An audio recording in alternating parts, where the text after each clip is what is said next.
anda ada yang fresh grade, ada yang pernah ada pengalaman mengajar sebelum ini di tempat lain. Okey, tetapi adakah persekitaran di tempat yang lama dengan persekitaran di tempat yang baru ni sama? Lebih kurang. Ada lebih kurang. Ada yang sama, persekitarannya tak sama, berbeza. Mungkin dalam kalangan anda yang sebelum ini, okey, terutamanya untuk pensyarah DIPAK lah. Ada yang pernah jadi guru taska, pernah jadi guru tadika, tapi bila dia masuk melangkah ke alam pekerjaan sebagai pensyarah, environment tu 100% berbeza. Okey, kalau di taska, di tadika mereka berhadapan dengan kanak-kanak, tetapi di universiti mereka berhadapan dengan orang dewasa. Zaman-zaman remaja nak melangkah ke fasa dewasa. Okey. So, untuk hari ini kita ada 3 topik, subtopik. Yang pertama adalah asas pengajaran efektif, yang kedua andragogi, dan yang terakhir adalah penggunaan teknologi berkesan dalam PDP. Okey. So, kita pergi kepada ini komponen-komponen yang akan disentuh untuk asas pengajaran efektif. Anda perlu tahu apa tu takrifannya, kemudian apa yang disebutkan sebagai aktif, apa yang disebutkan sebagai efektif, bagaimana proses pelaksanaannya dan apa ciri-ciri yang terkandung dalam pengajaran efektif. So, untuk topik yang seterusnya adalah andragogi. So, di dalam andragogi, kita ada apa tu konsep andragogi, bagaimana model andragogi ini dihasilkan, prinsip andragogi, tujuan, proses dan juga isu dan cabaran dalam andragogi. Dan yang terakhir adalah penggunaan teknologi. Okay, konsep, kita ada jenis-jenis teknologi, medium yang digunakan, kemudian tujuan penggunaan teknologi ini untuk apa, peranan, contoh, kelebihan dan kekurangan. Okay, kita masuk kepada yang pertama, asas pengajaran efektif. Okay, pergi kepada takrifan. Apakah maksud efektif? Encik Ilham. Saya akan tanya. So, kita dalam pengajaran efektif kan? Encik Ilham, apa benda tu pengajaran, apa benda tu takrifan efektif menurut awak? Gambar tak cantik kan, kamera komputer. Efektif ni maksudnya berkesan ataupun sampai. Tapi yang penting sound. Syafawati, Penting sound. apa maksud efektif? Saya. Mudah difahami. Fairuz? Berkesan, mesej yang nak diberikan sampai dengan sama dengan maksud yang diterima oleh pelajar. Okey, so rata-ratanya hampir tepatlah maksud efektif itu. Apakah yang dimaksudkan dengan aktif? Kalam Rabiah. Aktif adalah sesuatu yang kita lakukan secara menggunakan fizikal yang banyak, Interaktif. Okey, dan yang terakhir, apakah pengajaran efektif dan aktif? Yang baru masuk tadi tu, sebelah Ilham. Siapa nama? Saya tak berkenalan lagi. Dah tanya. Tarmizi. Okey, Tarmizi, apakah yang dimaksudkan dengan pengajaran efektif dan aktif?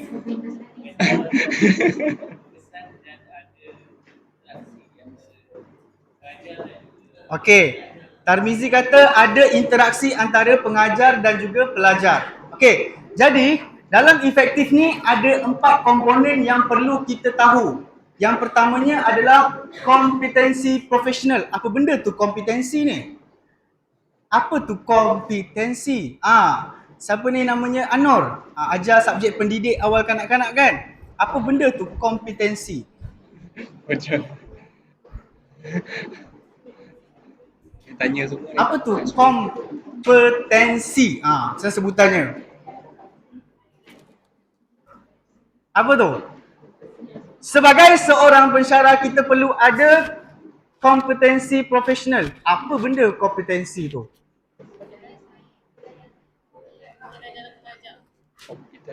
Dia bukan disebut sebagai kemahiran. Yes, kecekapan. Kita mesti ada satu kecekapan dalam menguruskan sesuatu perkara. Kita pensyarah, tugas kita apa? Bukan mengajar semata-mata. Tak. Kita ada 4P lagi. 4P lagi. Kita, pengajaran dan pembelajaran tu wajib. Yang kedua kita ada penyelidikan. Yang ketiga kita kena ada penerbitan. Yang keempat kita ada perundingan. Apa yang kelima? P? Apa P yang kelima? Penyeliaan. Okey. Jadi bagaimana cara kita menguruskan semua benda tu dalam satu masa? Kita perlu ada timeline. Untuk setiap semester kita perlu ada timeline. Okey, bulan ni kita nak buat apa? So target kita untuk 1 tahun berapa penyelidikan yang kita nak buat? Okey. So yang kedua, autonomi profesional. Autonomi profesional ni merupakan satu pembentukan dan juga penguatkuasaan norma-norma profesional dalam kalangan profesional. Siapa profesional? Siapa profesional? Kita semua ni adalah golongan profesional. Jadi, kita perlu ada satu kuasa autonomi untuk kita nak handle semua benda. Okay? Yang seterusnya, kualiti dan keberhasilan. Bagaimana kita nak lihat kualiti ni? Dan bagaimana pula kita nak lihat keberhasilan? Siapa tahu entry and exit survey? Ada yang buat? Tak ada, saya nak tanya pensyarah-pensyarah bawah saya ni. Ada buat? Apa? Entry buat, exit tak buat. Jadi bagaimana anda nak melengkapkan komponen nombor 10 dalam fail pengajaran tu? Sebab benda tu perlu diupdate setiap semester. Jadi, bila kita nak lihat kualiti ni berdasarkan daripada exit, entry dan juga exit survey itulah. Berapa dia ada nanti aras yang ditunjukkan. Perlu semak semula JSU ke, perlu semak semula silibus ke. So dekat benda itulah yang kita boleh murnikan untuk penambahbaikan dan keberhasilan. Keberhasilan ni daripada mana? Keberhasilan ni daripada mana? Setiap kursus ada tak CLO? Ada. So, untuk setiap kursus, CLO tu lah kita nak pelajar kita capai. Dia boleh buat apa yang disenaraikan dalam CLO bagi setiap kursus tu. Dan yang terakhir, rasa kebergantungan yang tinggi. Macam mana Andi? Boleh terangkan tak rasa kebergantungan yang tinggi? Bukan budak ni, kita cakap pasal pensyarah ni.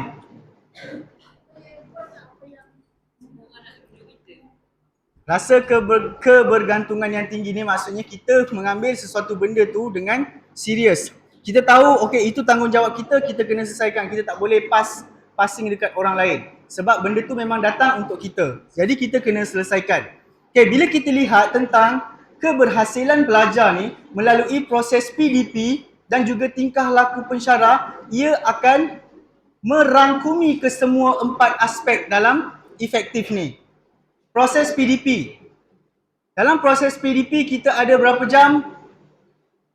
Proses PDP kita berapa jam untuk satu kursus?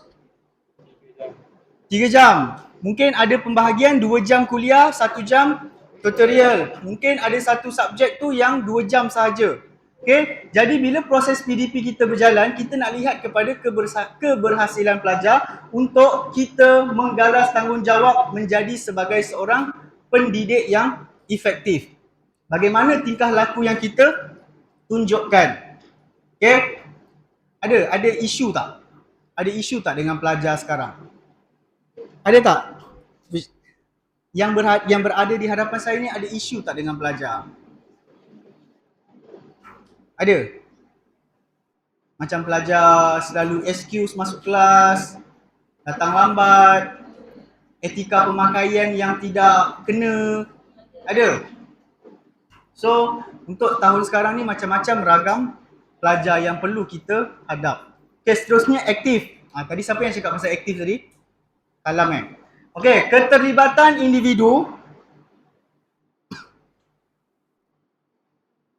Okay, keterlibatan individu dalam aktiviti atau tugasan yang bermakna. Jadi bila kita sebagai seorang pensyarah, sebelum start semester baru, kita dah merangka apa namanya tu? Rancangan pengajaran untuk semester hadapan. Jadi apa tugasan-tugasan yang kita nak berikan kepada pelajar. Jadi tugasan itu mestilah sesuatu yang bermakna.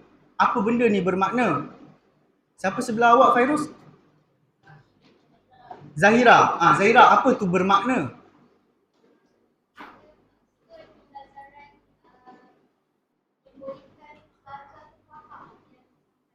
Okey, bagus. Pembelajaran yang membolehkan pelajar tu faham apa yang diminta. Kadang-kala pelajar sendiri tak baca arahan tugasan dengan betul. Contohlah, dalam peperiksaan akhir baru-baru ni, arahan saya jelas dalam kertas soalan. Jawab 2 soalan sahaja. Soalan 1 wajib, manakala soalan 2 dan 3 adalah pilihan. Tapi ada pelajar yang jawab soalan 2 dan 3. Maksudnya mereka tak faham lah.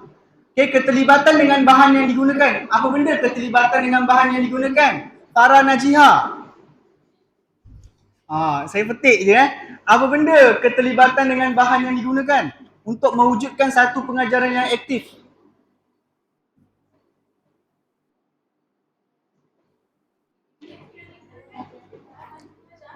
Pensyarah ada gunakan BBM?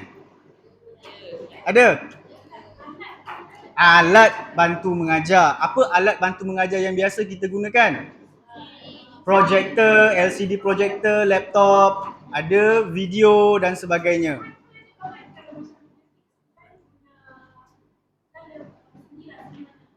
Okey. Dah, ada nak tambah lagi?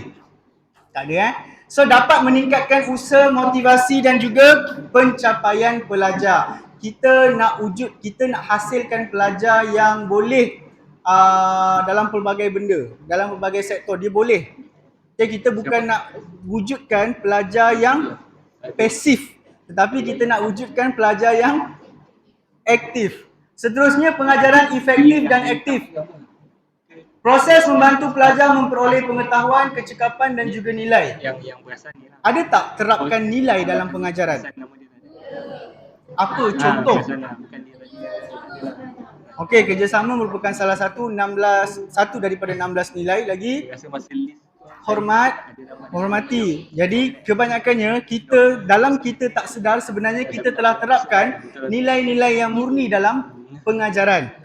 Pengetahuan, memperoleh pengetahuan. Kita menyampaikan maklumat kepada pelajar. Pelajar akan mengambil maklumat itu dan simpan dalam stok ingatan mereka. Tak tahulah, ingatan tu biasanya jangka masa pendek je, bukan dalam jangka masa panjang. Lepas 14 minggu, lepas habis exam, masuk semester baru, kita tanya, apa yang awak belajar semester lepas? Entah. Tak tahu. Jadi pembelajaran tu kurang bermakna bagi mereka. Okey. So dekat sini merupakan salah satu proses pengajaran yang efektif dan aktif, yang mana kondisi arahan yang berkesan datang daripada siapa? Datang daripada diri kita. Kita memberikan arahan kepada pelajar. Kemudian kita nak lihat dari segi keberhasilan pelajar ini daripada arahan berkesan yang kita dah berikan. Ciri institusi yang menggalakkan keberkesanan. Apa benda ciri institusi yang menggalakkan keberkesanan ni? Facility. Ya, betul. Boleh sebab record. Apa fasiliti yang kita nampak boleh meningkatkan keberhasilan pencapaian pelajar tu? Capaian internet yang bagus, kemudian perisian apa? Perisian e-learning yang terkini, kemudian buku rujukan yang sentiasa dikemas kini. Lagi? Saya pernah minta Lagi? quotation kat Singapura. Bilik kuliah yang RM1,000. selesa satu hal. Tak ada. Dilengkapi benda dia tu dengan orang pakai lah. peralatan Mahal. teknologi AI. Kita sekarang tak pakai dah slide. Kita tak pakai slide. Kalau pergi dekat Universiti Multimedia, Google Classroom ada.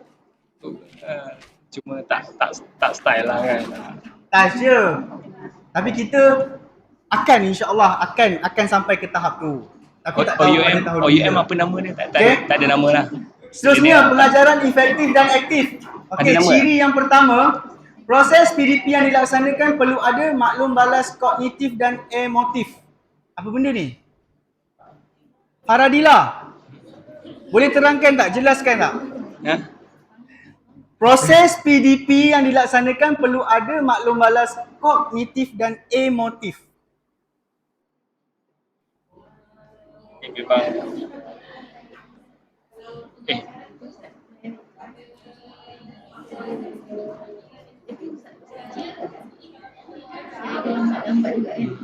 ramai yang lambat. Saya tak ada masalah pun. Tak tahu nak masuk ke apa semua. Ya, apa instrumen yang anda gunakan? Oh, tolong isikan untuk dia. Apa instrumennya? Tak ada. Okey. Dia macam ni Saya pasal ada yang kebiasaannya oh ni bila kita apa nama sentuh tentang maklum balas dekat sekarang ke? kognitif dan emotif ni. Okay, kognitif kita tahulah. Okay. Kita tanya dia, apa yang awak belajar tadi? Boleh senaraikan 5 tempat dan sebagainya lah. Berdasarkan daripada apa yang mereka belajar. Emotif ni bagaimana? Biasanya, saya pernah buat dulu. Tapi sejak hari-hari ni saya malas nak buat dah. Okay? Kita minta maklum balas daripada pelajar. Ramai kosong. Rumuskan apa yang dia belajar dan apa yang dia rasa. Tak apa. Apa Melalui kertas. Kalau dia kosong tak apa. Nama tak perlu tulis. So dia akan kumpulkan dan kita akan bacalah. So benda itulah sebenarnya yang akan nanti saya akan lagi membuat kita dengan Dr. Sedi akan detail. tahu Saya apa hantar yang report- pelajar nak, report tu apa yang pelajar tak saya nak, analysis berapa dan persen kita tu boleh saya hantar tambah je baik dulu. pada Nanti saya sesi pengajaran pada minggu harapan dan minggu seterusnya. Pengurusan dan kejelasan. Kak Ian, boleh jelaskan tak pengurusan dan kejelasan? Memang lah.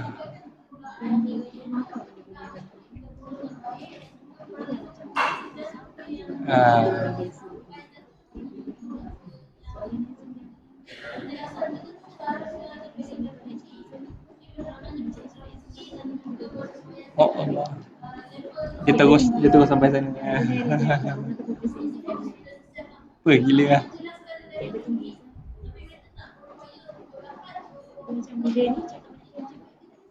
Okey, agak-agak capaian level kognitif untuk pelajar diploma sampai C berapa? C3. Pelajar degree? C4. Pelajar master? C5. Pelajar PhD? Dia boleh menciptalah C6. Okey, jadi berbalik kepada awak kena tengok balik arah soalan awak tu untuk pelajar diploma. Okey? Pastikan levelnya selari dengan pelajar diploma. C3, kognitif aras 3. Aras 3 apa dia? Aplikasi. Sampai tahap aplikasi saja. Okey, seterusnya pendedahan analitik dan sintetik. Sebelah Ilham siapa? Awak siapa? Nama. Izwan dari fakulti mana? FUG. Okey Izwan, boleh terangkan pendedahan analitik dan sintetik? Sebab dia tak explain lagi. Dia Bagaimana? terus tanya. Tak boleh, dia kena explain tu. Tak kena. Saya pun tak Analitik dan sintetik ni berkaitan dengan apa? Nama dia ni MPE sedang tau. Dr. Saidi sedang. Panggil dia ni. Tu kalau saya, ya ke? Analitik dan sintetik ni berkaitan apa? Dia ni lah. Dia ni, dia ada nama dia ni Dr. Saidi. Ya, berkaitan dengan pemikiran. Bagaimana kita nak Tak tahulah. Kalau terapkan saya pemikiran nak panggil, analitik dan sintetik ni pada student. Sebab itulah wujudnya soalan saya nak kebat. panggil Cik Syarul. Syarul nampak lagi aras kena. tinggi. Kan Syarul. Kadang-kala Dia nak pelajar-pelajar ni. kita Saya kena pengarah kena cadang. faham, pelajar-pelajar akademik. kita Panggil dia ni. bukannya yang semuanya straight A.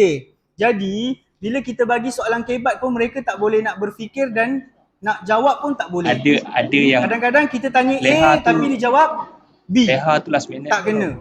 Last minute. Okey, dinamik Sebab dan tak boleh kesejahteraan. nak- tak boleh- Puan tak Siti tahu nak isi siapa Nurhaliza. lah. Boleh Tak terangkan tak? Dinamik dan Nama dia kesejahteraan. tu. Sebab ni paper ni masa NC hari tu kan. Sebab tu lah. Sebab tu nama dia tak ada. Saya nama dia, nama Saharia, Profesor. Kan Profesor. Pendidikan. Memang dia pendidikan kan. Tak boleh, semua kena reject semua ni. Lagi? Saya kena replace. Kan? Jadi kan nama nak masa hantar tu kan. Dinamik dan kesejahteraan. Jangan tak suka. Okey, bagi keselesaan kepada pelajar kita. kadang-kala kita memang boleh bertoleransi dengan pelajar kita. Sampai satu tahap kita perlu jadi tegas dan tak boleh nak ikut apa yang pelajar kita request. Contohnya, Tak, saya punya Assalamualaikum mesej sir, pertama boleh tu tak petang ni kelas macam tak ada bagi pilihan tau. kami pakai baju PJ. Ini adalah maklumat Sebab awal kami supaya baru agak habis dia kelas macam tu lah. fizikal pukul 4, kelas Lepas tu pukul dia 5. macam nantilah, Kita tak sempat balik college Apa tau dia tukar minta baju. awal. Lepas tu dia Okey, tiba-tiba boleh. dia tolak macam tu Kita je kan. bertoleransi lah. Saya memang Salam setiap sir. mesej ni semua ni macam Saya tak arahan boleh kan. datang Saya kelas macam petang saya ni sebab arah ada jadi orang ni urusan kan. keluarga. Saya arah je macam. Okey, boleh terima. Sebab tu Minggu semua depan tak reject alasan kecuali yang sama. semua tak reject. Saya sampai satu tahap saya call mak ayah dia. Tak ada, saya tak tahu apa-apa pun. Dia memang dah tempah maut lah. Budak-budak macam tu. So kadang-kadang kita sebagai pensyarah, kita perlu ada sifat yang prihatin, sifat yang tegas. Kita tak boleh ikut telunjuk pelajar untuk semua setiap masa. Kita kena ada gap. Interaksi berterusan antara pensyarah dan pelajar melalui kumpulan. Bila masa kita buat benda ni? Biasanya tutorial lah. Interaksi antara pelajar dan juga pensyarah dan pelajar secara individu ni bila dia datang jumpa kita secara personal untuk kita terangkan semula. Saya tak faham lah assignment ni minta apa sebenarnya. Okey. So adanya pelajar dengan pelajar kumpulan, ada student saya kita nak yang boleh saya nak jumpa dia berkolaborasi dengan baik. dah ni. Ada student kita yang cara pembelajaran berkumpulan Topik dia mereka satu je. salah. Teknologi Kenapa satu saya je katakan topiknya. salah? Bila tugasan kumpulan diberikan, tak ada discussion berlaku. Perbincangan tidak ada berlaku. Seorang akan lead. Okey, kau buat 4 pengenalan, aku buat 4 isi, aku buat 4 penutup, kau buat rujukan. Dah siap kita gabungkan. Sudahnya, pengenalan tak selari dengan isi. Kemudian isi pula tak selari dengan kesimpulan. Jadi teknik tu salah. Dan yang terakhir, pelajar dengan pelajar individu. Ini mungkin ada yang berlaku. Kita tak cakap semua pelajar kita tak ada benda ni. Ada yang bagus. Ada yang datang ke sini dengan niat yang betul untuk belajar. Tapi bila dia dah jumpa kawan yang salah, niat dia untuk belajar tu dah jadi nombor 2. Seterusnya, pembelajaran efektif dan aktif. So bila kita tahu, bila kita belajar, kita sebagai pensyarah, kita pun belajar sekali apa yang kita nak ajar. Ada sini pensyarah yang dapat subjek yang sama tiap sem? Ada tak? Ada? Tak ada So mulai semester depan, pensyarah bawah saya, semua saya bagi subjek yang dia tak pernah ajar. Kita nak dia belajar subjek yang baru, bukan terbiasa dengan subjek yang dia dah biasa ajar. So bila kita dapat sesuatu subjek, apa yang perlu kita buat? Syamizi, Tarmizi. Apa yang kita perlu buat? Yes, pertama kita perlu mengupdate. Mengupdate ni apa? Mengemaskini bahan-bahan rujukan terkini. Nota-nota perlu sentiasa diupdate. Okey, kita perlu belajar dahulu, perlu menelaah dahulu sebelum kita menyampaikan maklumat tersebut kepada pelajar. Apa kesannya? Allahu Akbar, apa namanya ni? Lupa. Okey, apa kesannya Dr. Zuraida jika kita memberikan maklumat yang salah kepada pelajar? Ya, mereka salah faham. Kemudian maklumat yang mereka terima tu, mereka akan simpan dan ajar kepada orang lain juga benda yang salah. Jadi, sebagai seorang pensyarah, kita perlu ada kecekapan dalam menguruskan apa, Hana? Kecekapan dalam menguruskan apa? Kecekapan dalam menguruskan tanggungjawab. Okey. So di sini kita lihat perubahan tingkah laku dan minda hasil daripada pengalaman, pemerhatian dan peneguhan atau dendaan. Ada tak buat dendaan kepada pelajar? Apa contoh dendaan? Okey, boleh berikan saya contoh dendaan yang negatif?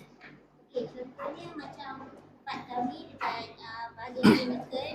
So kalau untuk negatif kita akan bagi dia denda lah, maksudnya dalam bentuk assignment ke kita suruh dia cari tentang penyakit tu ataupun intervention yang kita boleh bantu untuk pesakit. Okey. Kalau resulta positif, maksudnya kita akan uji student lah sama ada dia pengetahuan dia ataupun kita akan bagi dia sesuatu lah macam reward bagi makanan ke. Okey. Saya nak tanya pensyarah bawah saya. Kat TikTok banyak naik kan? Kalam. Apa biasanya peneguhan dan dendaan yang anda berikan kepada pelajar?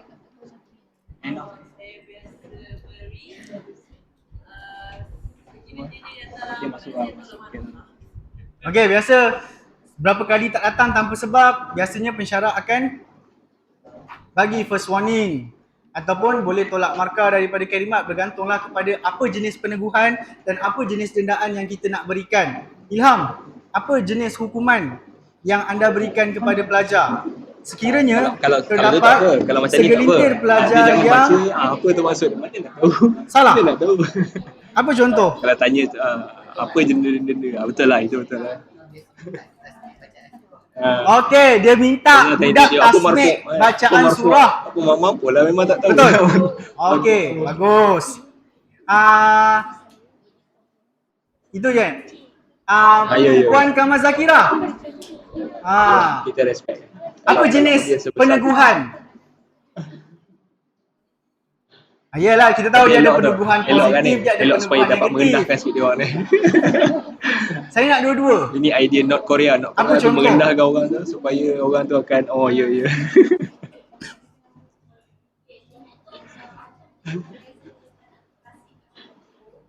Kelas dojo, okey.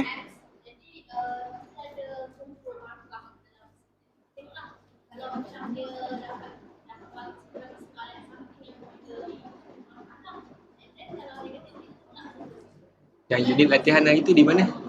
Buat di mana? Unit latihan di conference room satu Okey. hari. Okey, terima Siapa kasih. audience siapa? Okey, kita lihat ciri-ciri pembelajaran efektif dan juga aktif. Yang pertama, Audience. mengulang kaji. Ini proses biasa. Kita perlu mengulang kaji, buat revision dahulu sebelum kita nak mengajar, sebelum kita nak menyampaikan sesuatu perkara kepada pelajar. Kemudian kita kena tahu apa refleksi daripada pengajaran kita. Kolaborasi penting antara pensyarah dan pelajar, pelajar dan pelajar. Kemudian, tulen. Apa tulen ni? Asli, bersifat asli. Apa yang kita nak Dua-dua tengok tak ni? dapat apa-apa. Asli ni.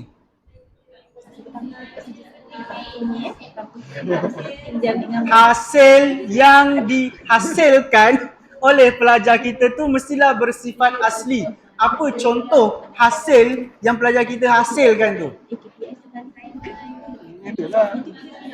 Tugasan.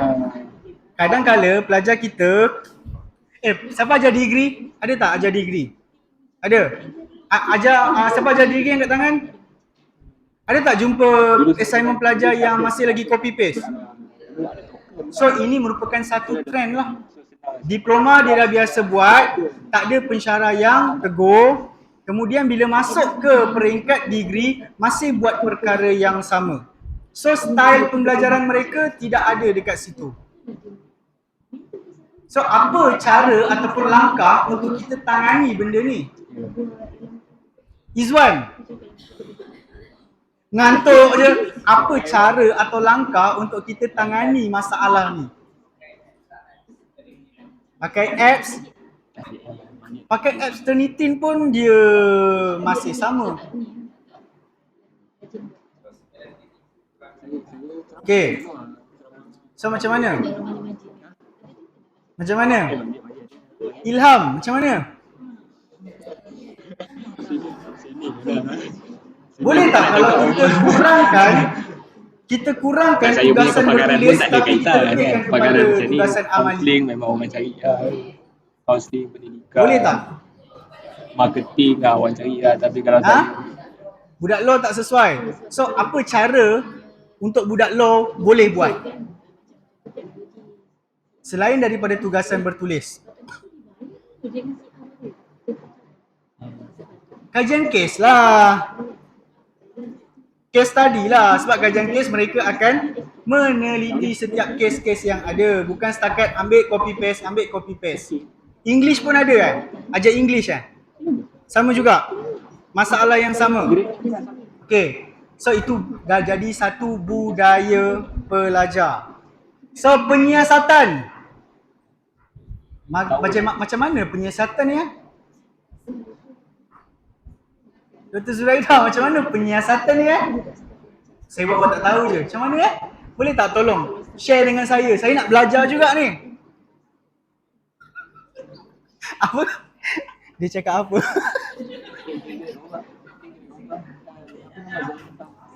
Dalam pembelajaran efektif dan aktif, ciri yang perlu ada antaranya penyiasatan.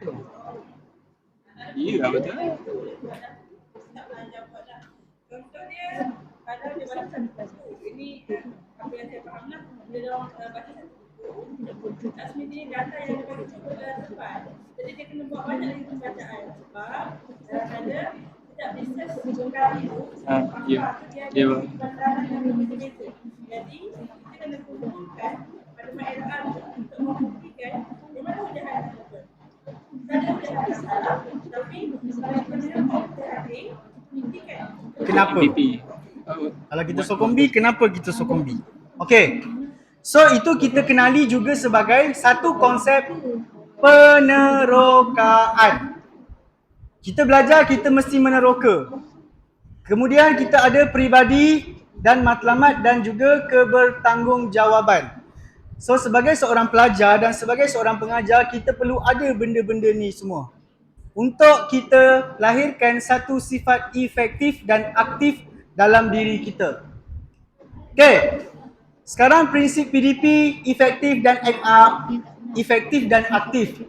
So setiap benda mesti ada objektif. Apa khusus dalam syariah? Apa antara khusus yang ada, subjek yang ada? Fiqh ibadah. Apa objektif fiqh ibadah? Kenapa pelajar perlu belajar fiqh ibadah? Apa Ilham? Untuk aplikasikan konsep ibadah dalam kehidupan seharian, tu CLO lah kan? CLO kedua apa? Ada lah kan pelantikan. CLO kedua apa? Kan, apa ni, berkeliling kan. Ada. Dia sambung lah itu. Gaji dia sambung, kenaikan ada berapa tahun ni dah naik. Ada tak dalam objektif? Dalam objektif tu CAP. Ada tak CAP? Ke semua CCC, CAA, CPP, ada tak? Ada. Okey, objektif yang baik dia mestilah terdiri daripada tiga domain pembelajaran. C kognitif, A afektif, P psikomotor, dan ada domain yang baru. Domain sosial. Itu UPM gunalah. Tapi dekat kita peringkat kita Unimel ni kita belum gunakan lagi domain sosial. So kalau kita lihat daripada objektif, kenapa budak belajar khusus tu, macam mana kita nak tahu budak tu boleh capai objektif tu, kita mesti ada apa penilaian yang biasa kita akan bagi?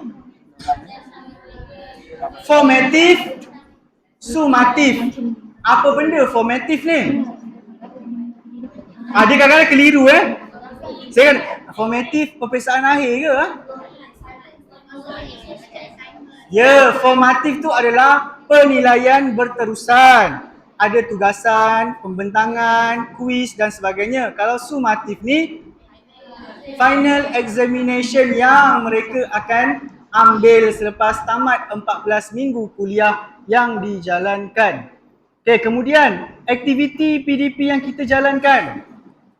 Kita boleh je jalankan aktiviti PDP dekat mana-mana. Tak semestinya dalam kelas. Kadang-kala kita boleh buat pembelajaran tu di lapangan.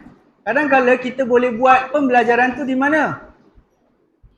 Hospital. Macam kejururawatan dibuat kat hospital. Kalau pendidikan awal kanak-kanak dibuat kat mana? Taska, tadika dekat zoo, dekat mana tumpuan kanak-kanak. Kalau bidang law dibuat dekat mana? Mahkamah. Kaunseling kalau bidang kaunseling, dia buat kat mana? Aktiviti PDP tu boleh dijalankan di mana-mana. Sama ada dalam kelas ataupun secara lapangan. Kalau di lapangan tu dekat mana Kenapa tak main set lokasinya? dong? Saya tak berani main Dekat set. industri, Kau kena antara tanya. contoh industri, penjara boleh. Penjara, hospital, okey, AADK dan sebagainya. Siapa FKI tadi? Siapa Kau bisa, FKI? kau bisa tunjuk sana. Padahal dia Ustazah. Betul kan? Ustazah, kalau budak FKI, lapangannya di mana? Masjid. Satu lagi masjid dengan pergi Mekah lah. Kat mana? Surau, masjid, mana-mana yang berkaitan dengan tempat ibadah. Okey. So, kenapa kita perlukan maklum balas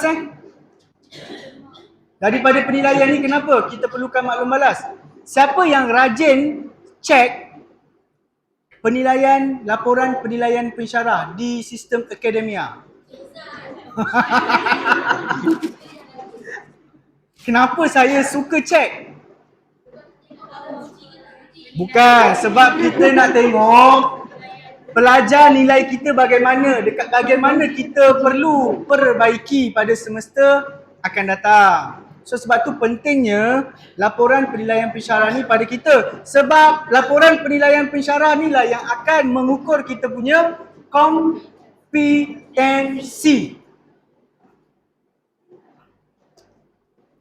Okey, apa matlamat Unimel?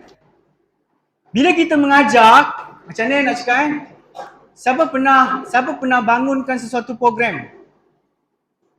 Siapa pernah bangunkan sesuatu program? Ada tak kat sini?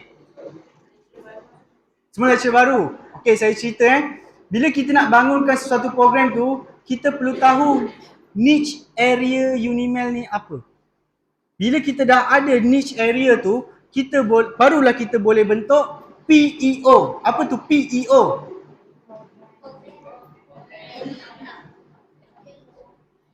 PEO.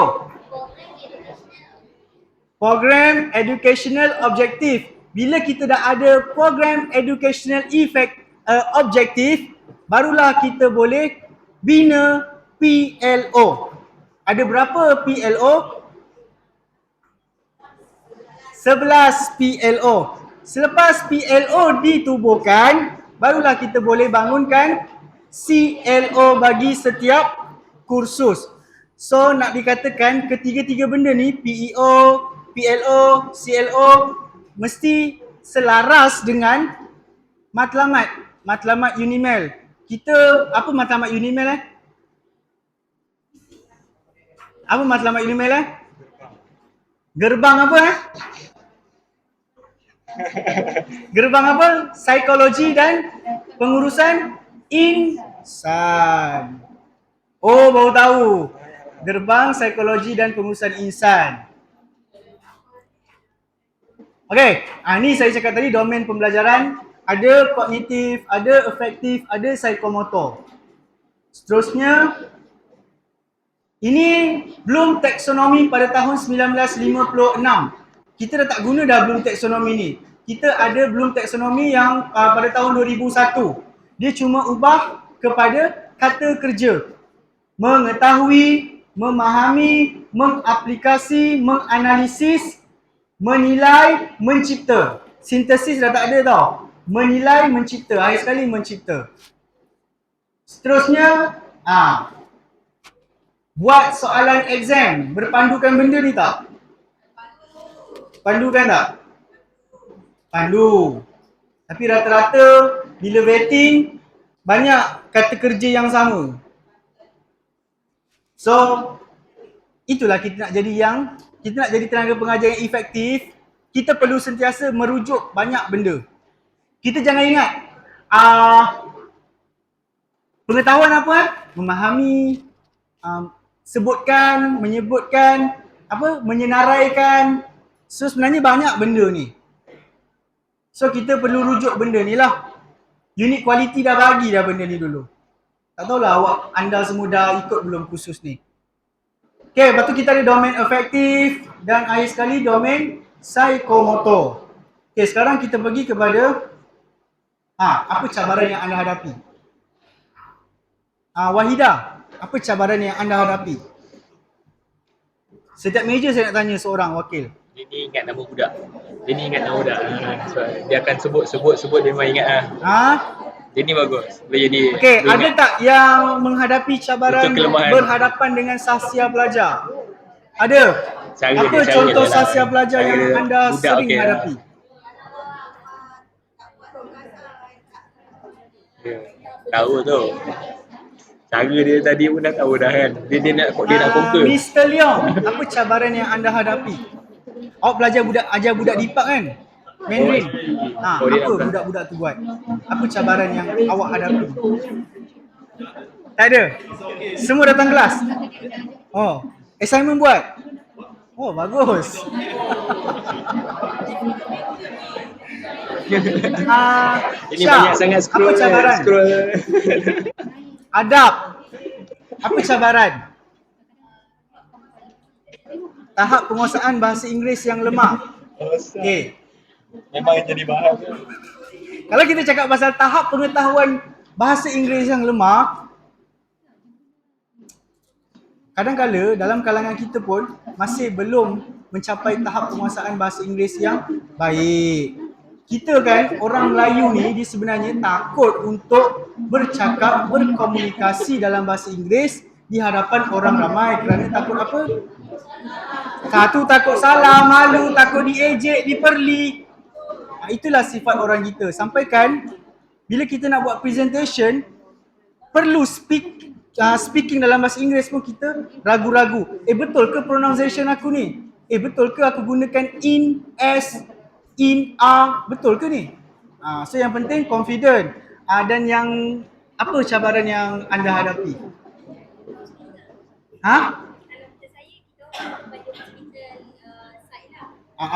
Ada tak masalah yang berlaku? Apa antara masalahnya?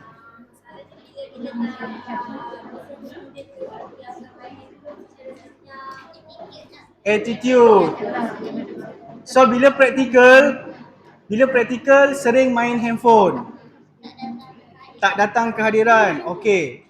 So bukan setakat pelajar-pelajar saya lah. Boleh saya katakan semua ada menghadapi cabaran yang sama. Okey, ni kita masuk kepada topik yang kedua, andragogi. Okey, sebelum tu saya nak tanya, Tarmizi, andragogi ni apa? Okey, pembelajaran orang dewasa. Okey. So, seni dan sains bagi membantu pembelajaran orang dewasa. Pedagogi kanak-kanak. Andragogi orang dewasa. Cutagogi, pedagogi, cybergogi, synagogi. Apa? Baru dengar? Okey. So, kita fokus ke andragogi sekejap Andragogi merupakan seni dan sains bagi pembelajaran orang dewasa. Bila sentuh tentang pembelajaran orang dewasa ni, dia lebih kepada ke arah sendiri. Self-directed learning. Okey. So, ini bagaimana pedagogi tu berkembang menjadi cutagogi dan sekarang ni muncullah sehingga cybergogi. So, pembelajaran awalnya bermula dengan pedagogi. Child leading. Okey. Kemudian pedagogi ni dikembangkan kepada andragogi kerana knowledge merasakan bahawa pembelajaran orang dewasa tak sama dengan pembelajaran kanak-kanak. Kanak-kanak mungkin memerlukan instructor is the center. Siapa instructor ni? Guru adalah sebagai pusat, berpusatkan kepada guru. Tetapi untuk andragogi, instructor and learners are the center. Pelajar dan juga pengajar adalah apa? adalah pusat, berpusatkan kepada pelajar dan juga pensyarah. Okey. Kalau cutagogi ni learners are the center. Ya. Hutagogi ni adalah pembelajaran, macam mana nak cakap pembelajaran yang dibina sendiri oleh pelajar. Tu hutagogi. Seterusnya, ini antara komponen pedagogi kontemporari. Kita start dengan pedagogi, kemudian berkembang menjadi andragogi, iaitu pembelajaran orang dewasa. Kemudian daripada andragogi ni, dia berkembang menjadi hutagogi, pembelajaran yang ditentukan oleh diri sendiri. Bagaimana hutagogi ni boleh dikembangkan kepada pedagogi, amalan terbaik pembelajaran rakan sebaya yang berkesan, dan akhir sekali cybergogi, pembelajaran yang menggunakan medium atas talian. Okey, saya nak tanyalah kepada pensyarah yang ada di hadapan saya ni. Pelajar-pelajar kita rata-rata tergolong dalam komponen yang mana?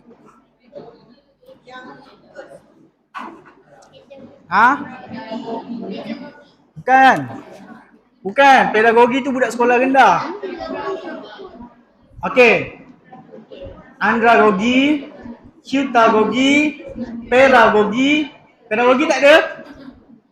Amalan terbaik pembelajaran rakan sebaya yang berkesan. Jarang, ada tapi jarang. Sebab pedagogi ni, rakan-rakan dia yang akan menilai dia. Ada.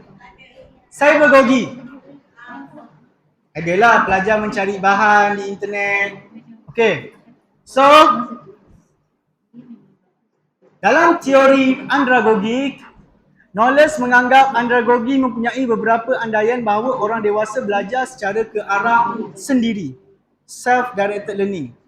Boleh terangkan tak Kalam? Hello Kalam, ngantuk Macam mana? Macam mana?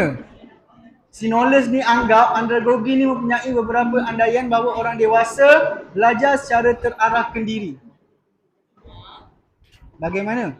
Bagaimana dia belajar secara terarah ni? Dia sepatutnya Izzah kena explain dulu. Okey. Knowles ni tokoh yang mencipta teori andragogi ni. Dia cipta teori andragogi ni sebab dia rasa orang dewasa tidak perlu di-guide. Orang dewasa belajar secara sendiri. Dia boleh belajar di mana-mana. Kita bagi bahan dia boleh laksanakan dengan betul. Dia tak macam pelajar sekolah rendah. Jadi, andaian tentang reka bentuk pembelajaran andragogi ni ada 4. Yang pertama, tahu sebab belajar. Orang dewasa tahu kenapa dia perlu belajar. Ada sampai tahap ni pun kita masih belajar. Ilham tengah buat PhD. Semester berapa Ilham? Semester 3. Bidang? Syariah undang-undang. Siapa yang tengah buat PhD lagi kat sini? Siapa namanya? Ihsan Apa? Izwan. Kat mana? UKM. Semester berapa? Semester 7. InsyaAllah habis. Siapa lagi? Saya. Baru daftar semester 5. So kita memang masih belajar. Okay? Eksperimen. Knowles, dia cakap orang dewasa ni lebih suka membuat penerokaan. Bagaimana cara kita membuat penerokaan? Bila kita tak tahu tentang sesuatu benda tu, adakah kita duduk diam saja? Tak, kita akan cuba cari source, input dekat mana-mana rujukan supaya apa yang kita cari tu kita dapat. Oh, ini maksudnya. Okey? Penyelesaian masalah. Pembelajaran kita ada penyelesaian masalah? Ada? Siapa yang akan sama master? 1, 2, 3. Okey, good luck. Sebab assignment dia memang memerlukan daya penyelesaian masalah. Dan yang terakhir, pembelajaran berkesan. Bagaimana kita nak wujudkan pembelajaran berkesan? Bagaimana kita nak wujudkan pembelajaran berkesan? Fatihah. Pembelajaran berkesan, yes. Pembelajaran berkesan memerlukan satu, komunikasi. Yang kedua, kolaborasi. Yang ketiga, pemikiran kritis. Yang keempat, kreativiti. So ada 4 benda yang perlu untuk pembelajaran berkesan. Okey. Sabar lepas ni kita rehat 5 minit je lah. Okey. Lepas habis prinsip ni kita rehat jap. So prinsip andragogi juga ada 4. Belajar memerlukan satu proses yang berterusan. Mengajar juga memerlukan satu proses yang berterusan. Kemudian kebolehan dan kemahiran. Siapa? Kebolehan dan kemahiran siapa? Pelajar dan pengajar. Sebab kita masih dalam andragogi, pembelajaran orang dewasa. Merancang dan membuat tafsiran dan akhir sekali pengalaman. Kadang-kala orang dewasa ni, okey bukanlah kita nak cakap orang dewasa lah, contohlah macam diri saya, mungkin ada dalam kalangan awak. Cara kita belajar waktu zaman sekolah berbeza dengan zaman universiti dan zaman sekarang. Kalau zaman sekolah kita belajar main-main. Oh, saya cakap saya pelajar yang nakal di sekolah. Walaupun saya ketua pengawas. Saya nakal, saya memang nakal. Okay? So bila kita dah dapat result SPM, Allah ini je yang aku dapat. So kita rasa down. Bila kita rasa down, kita masuk ke peringkat yang tinggi sikit, kita akan refleksi balik, buat refleksi. Adakah aku nak belajar macam mana cara aku belajar waktu SPM dulu? Tak. So kita belajar daripada pengalaman. Budak diploma dapat pointer 2.11 pun dah gembira. Dia dah rasa, yang penting aku bukan GB. Apa tu GB? Gagal berhenti. So kita tak tahulah budak-budak sekarang ni, ini baru tahun 2023. Kita tak tahu tahun 2033 nanti macam mana pula.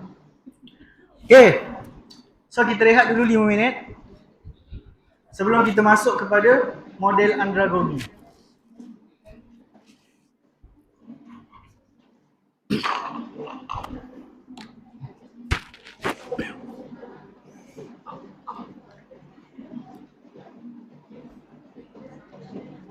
Ada 20 lagi.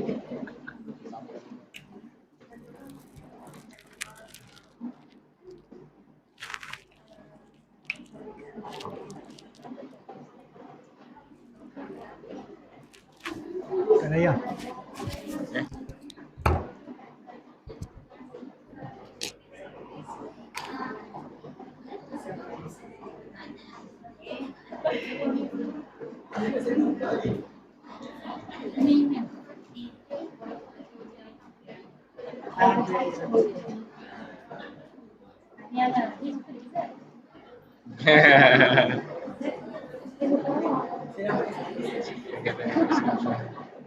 Betul macam tu lah.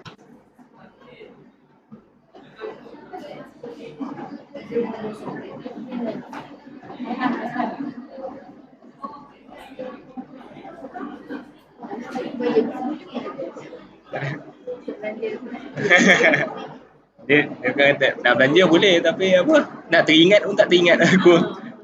Itulah kadang-kadang terlupa lah bila buat seorang-seorang apa ni kan ada sijil melupa dia apa benda kan guna-guna.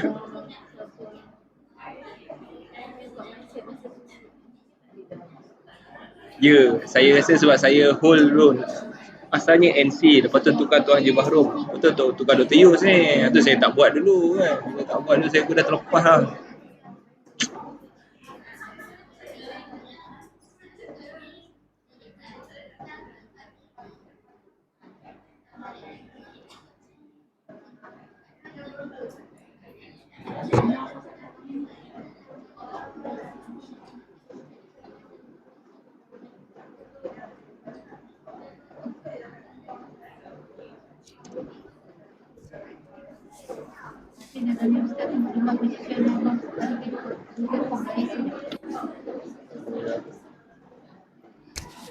Okey. Pukul 4 ke pukul 5?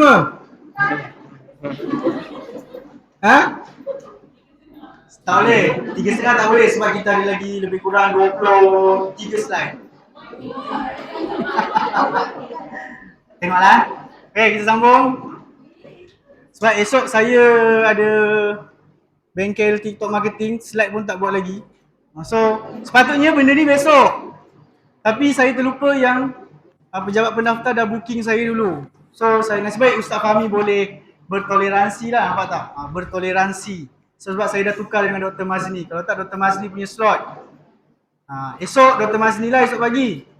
100 lebih slide-nya. Okay, so kita teruskan kepada model andragogi. So model andragogi ini dibina berdasarkan daripada keperluan. Keperluan yang pertama, rasa ingin tahu. Rasa ingin tahu siapa? Pelajar. Pelajar siapa? Pelajar siapa? Bukanlah pelajar saya. Siapa pelajar tu? Ustaz pernah FYP tak? Orang dewasa. Pernah FYP Jadi tak? kita cakap pasal orang dewasa dulu. So model andragogi ini dibina berdasarkan keperluan rasa ingin tahu Apa orang salah? dewasa, kesempurnaan diri sendiri, kemudian FYP daripada dia lah. pengalaman, peranan pengalaman, motivasi dan juga kesediaan mereka. Apa contoh institusi pendidikan Oh. yang Bapa ibu. memberikan Bapa peluang ibu, dia- kepada warga emas untuk belajar lagi? Ya, Open University Malaysia. Contoh, bukanlah contoh. Tak Contoh, pelajar saya ni. Bangun jap. Kat OUM. Tahun 2018. Waktu tu umurnya berapa? Kena pun.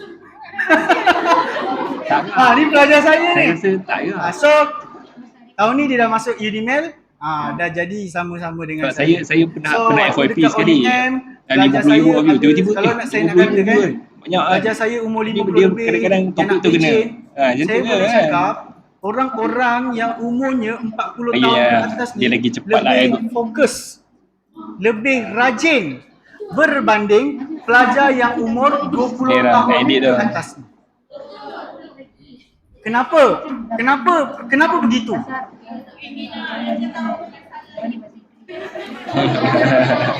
Kenapa? Okey.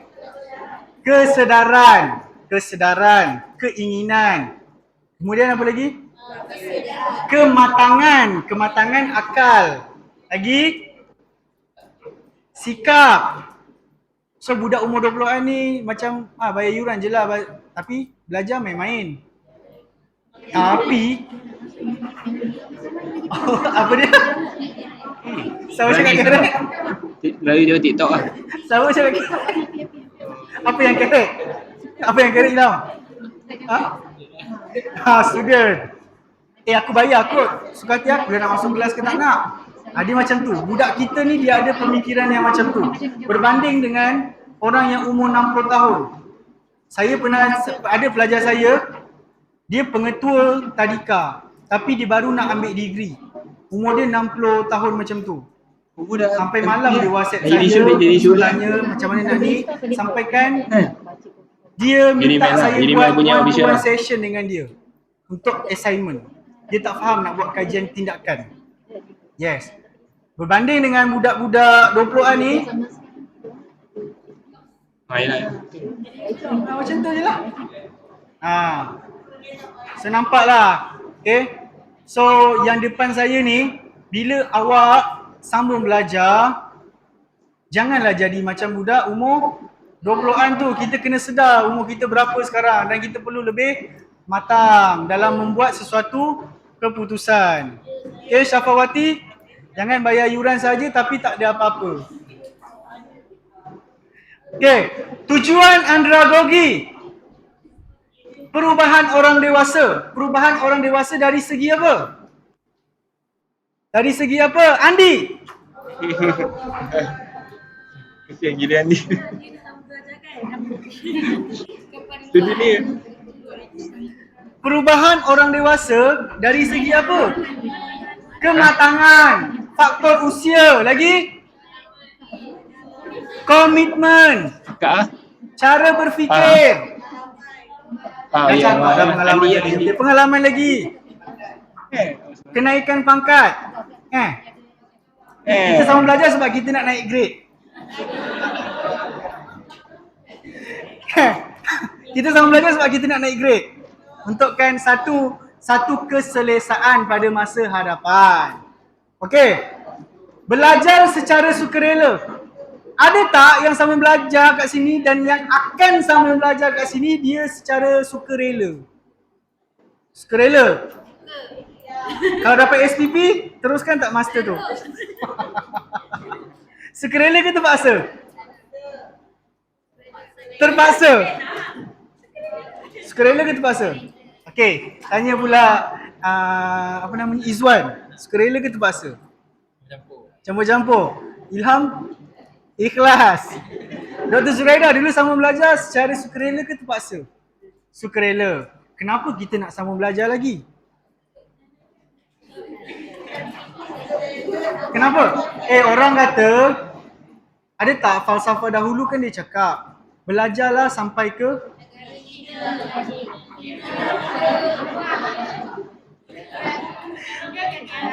belajarlah sehingga ke liang lahat. Sekarang ni konsep dia, okey. Sekarang ni konsep dia, belajar itu takkan putus. Kita belajar dalam kita tak sedar, kita download TikTok, install TikTok, kita cuba buat video, compilekan video tu, dalam tak sedar sebenarnya kita dah belajar benda baru. Dalam tak sedar kita dah belajar benda baru. Cara kita edit, Tapi kalau dia biasa, dia macam Azikah dah biasa dengan ini, kita dah belajar benda tu. Kita dah explore. Tapi dia lagi satu orang macam kita biasanya akan explore sesuatu benda tu menggunakan satu sumber. Sumber apa yang paling mudah untuk kita faham? kat sini. Sumber apa yang paling mudah untuk kita faham kita nak belajar benda-benda baru? Yes, YouTube. Saya belajar menggunakan perisian Atlas TI pun daripada YouTube. Asalnya kita tiga-tiga hari. Asalnya first kali yang booking tu dia saya belajar SPSS dulu pun halau dia daripada naik atas. YouTube. Kali saya bukan halau naik atas. Menggunakan CapCut. CapCut tu apa? Saya dia naik kat sini juga. Yes, editing daripada YouTube, semua YouTube. Sekarang ni semuanya meluas dengan adanya kecanggihan teknologi. Penyelesaian masalah. Kita belajar untuk menyelesaikan masalah. Betul ke kita belajar untuk menyelesaikan masalah? Apa contoh?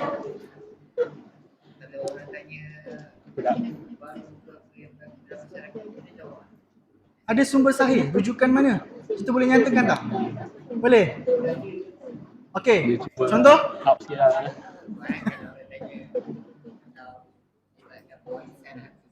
Pewarisan harta pusaka. Okey, pernah menjadi isu yang hangat pada tahun lepas. Berkaitan dengan apa tu Bukan anak dia, tapi itu bukan anak dia. Okey. Melainkan kalau anak susuan. Anak susuan dia ada hak. Betul. Okey. So kita belajar untuk menyelesaikan masalah. Contohnya apa Dr. Zuraida? Penyelidikan yang kita buat. Audio macam ni. Dalam kelas saya macam tu Penyelidikan yang kita buat. Penyelidikan ni takkan apa? Takkan habis, takkan selesai sebab akan ada penyelidik baru yang akan apa Dr. Zuraida? Sabarlah, saya tahulah tak sabar nak pergi Aceh minggu depan. Sabar. Sekarang ni jasad kita kat sini tau, kat Melaka bukan kat Aceh lagi. Okay, so sebab tu lah orang kata belajar ni takkan ada kesudahan. Kita belajar lah umur 80 tahun, ada yang tak silap saya belajar UiTM umur 80 tahun baru dapat PhD. So nampak tak kegigihan dan semangat orang-orang macam tu? Arahan diri sendiri. Apa arahan diri sendiri?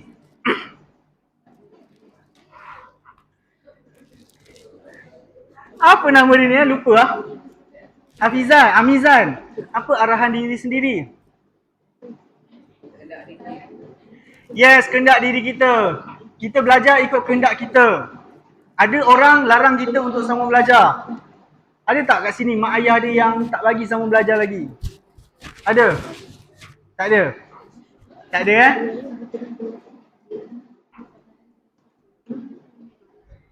Proses. Belajar ada proses. Proses yang pertama adalah mengalami. Bagaimana proses mengalami ni? Fairuz.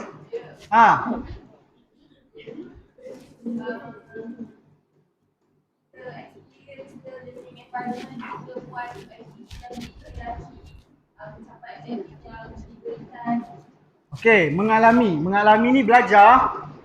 Selepas tu mengungkapkan. Mengungkapkan. Tarmizi. Selepas proses mengalami, proses mengungkapkan. Bagaimana proses mengungkapkan ni? Apa? Apply yang macam mana? Contoh, dia mengungkapkan ni melalui apa? Penulisan, mengungkapkan melalui pembentangan, presentation yang dilakukan. Selepas tu, menganalisis. Bagaimana Kak Atul menganalisis ni?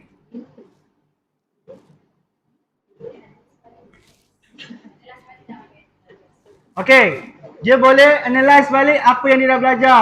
Cukup ke tak? Pelajar mengharapkan pensyarah berikan 100% pada dia. Itu pelajar sekarang.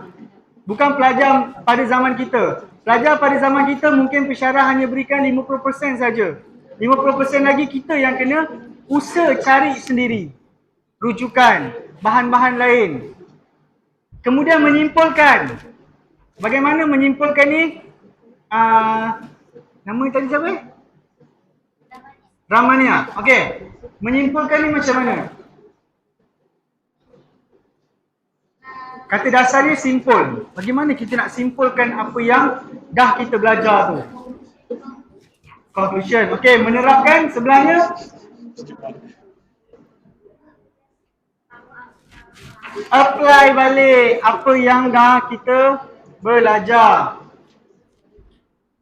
Okey, ini antara isu dan cabaran dalam pendidikan andragogi.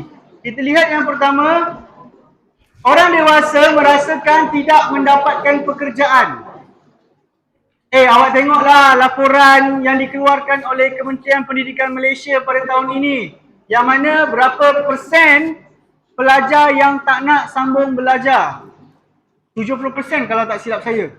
70% pelajar lepasan SPM 2022 tidak berminat untuk sambung belajar. Sebab apa? Sebab dia merasakan sambung belajar ni tidak akan mendapatkan pekerjaan. Kau dah belajar sampai degree, end up, kau jadi Grab. Lagi, kau kerja dekat apa nama tu? KFC. McDonald, tapi jawatan pengurus lah kalau degree kan. So macam what point aku sambung belajar? Kan bidang-bidang ni tapi tak mendapatkan pekerjaan. Yang kedua, kurang motivasi diri. Kadang-kadang bila budak-budak ni dah dapat result SPM teruk. Semua E. Dia tak ada motivasi untuk sambung belajar sedangkan dia boleh pergi kemahiran. Tapi dia tidak mendapatkan pendedahan tentang kemahiran tersebut. Pembelajaran disampaikan dalam bentuk ceramah. Bosan. Habis apa yang kita nak buat? Kita nak gantikan.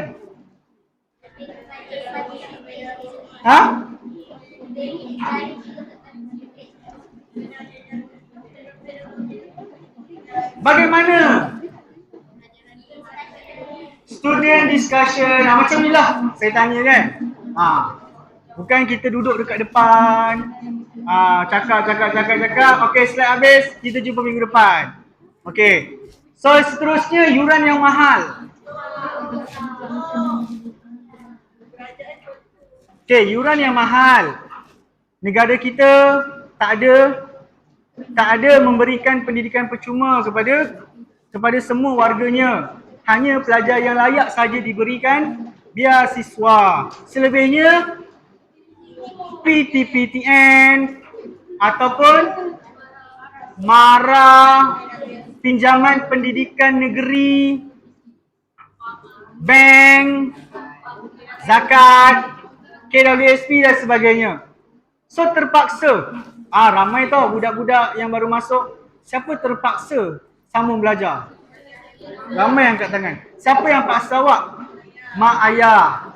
Mak ayah paksa sampaikan anak tak berminat untuk belajar, buat hal tak datang kelas, assignment tak hantar, last-last gagal berhenti.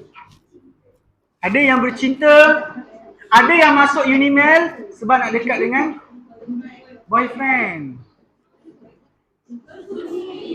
Ada yang masuk Unimel sebab nak dekat dengan boyfriend.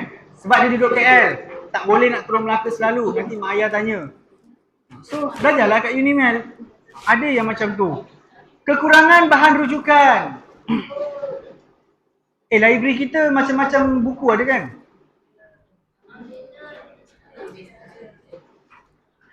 Siapa yang dah berpuluh-puluh kali masuk library? Ada tak kat sini? Jujur saya cakap, 3 tahun setengah saya kat sini, 3 kali je saya masuk library. Masuk belum tentu ambil buku. Masuk tengok kan, jalan tak adalah buku rujukan, keluar balik. Infrastruktur dan kemudahan.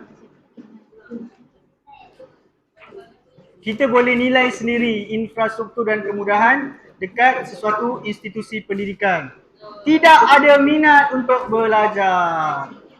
Sangat tinggi. Okey. Slot terakhir.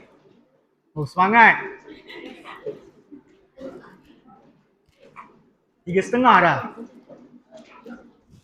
Okey, penggunaan teknologi dalam pengajaran dan pembelajaran. Kenapa kita memerlukan teknologi, Leong?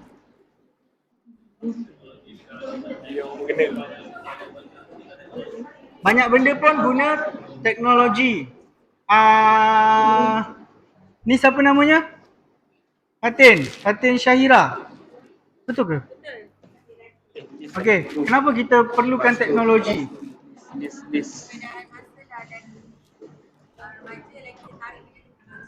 Mengikut peredaran masa dan remaja pada masa kini lebih tertarik dengan teknologi. Kak Yan, kenapa kita perlukan teknologi? Sebab teknologi perlu digunakan dalam pembelajaran lah, sebab supaya pembelajaran kita tu lebih relevan. Izati. Zahira. Sorry. Kenapa kita perlukan teknologi? Okey, supaya lebih menjadikan pembelajaran itu lebih menarik. Okey, teknologi kita perlu mengoptimumkan teknologi yang ada pada masa kini. Tetapi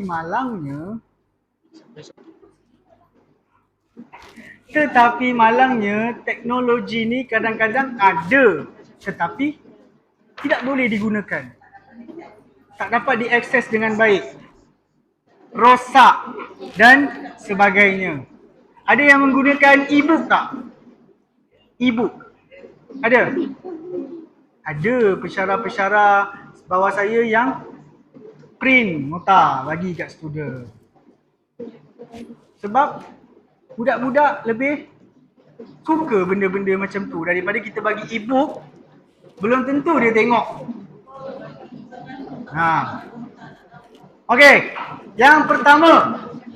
Teknologi maklumat ataupun information technology merupakan kaedah yang menggunakan sistem komputer ataupun peranti untuk mengakses maklumat.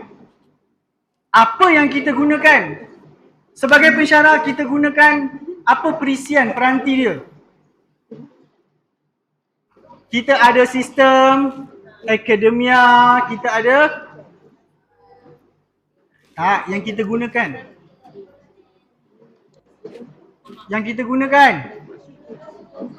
Google Classroom. Kita nak minta cuti. Kat mana? Sistem HR. Kita nak isi maklumat penerbitan, maklumat penyelidikan dekat mana? RMC punya sistem. Jadi sekarang ni kita pun dah bermain dengan sistem.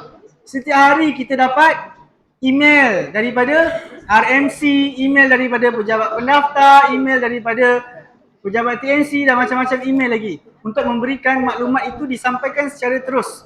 Kalau dahulu, kalau tak ada email dahulu, hanya keluarkan memo tanpa dekat papan kenyataan. Belum tentu orang tengok. Ataupun dulu sebelum ada email, sebelum ada flyers, surat menyurat. So benda tu lambat sampai. So sekarang ni send to all, semua dapat. Peranan yang dimainkan amat besar dalam kalangan pensyarah pengoperasian IPT dan juga individu pada masa kini. Bila minggu ke-14 ke minggu ke-15? Kita semua golongan akademia ni mengalami masalah untuk mengakses apa? Sistem akademia. Kemudian nak apply cuti pun tak boleh sebab sistem upgrade. Jadi dekat situ ada kekangan. Kadang kalau kita nak upload markah pun dia jadi jam sebab ramai guna. So data tu sangat besar. Seterusnya, teknologi maklumat dan komunikasi. Kita ada media elektronik dan juga media cetak. Kita menggunakan kedua-dua media, betul? Betul? Apa yang betul? Pertama kita menggunakan media elektronik. Kita menggunakan dululah zaman PKP, video call melalui Google Meet. Kemudian sistem pesanan ringkas. Ada lagi ke SMS sekarang? Tak, semua gunakan WhatsApp, Telegram. Apa lagi? Itu kerajaan lah yang hantar. Kan? Sila balik mengundi 15888. Nombornya.